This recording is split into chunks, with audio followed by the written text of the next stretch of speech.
gonna make a little video just giving a better picture of everything, because you can only put so many pictures on Kijiji, right? Anyway, it's this is the startup here in May of 2020.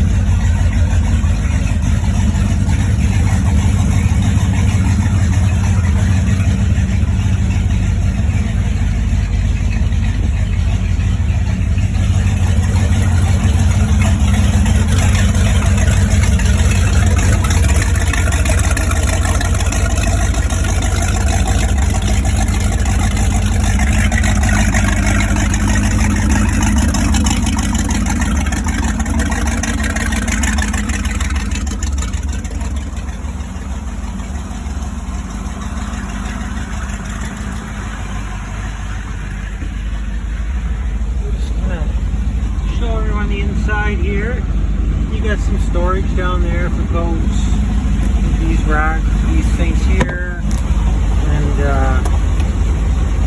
storage, radio, and the radio there, and then you have these seats here. So as you can see, your normal seat, and then if you just pull these little pins,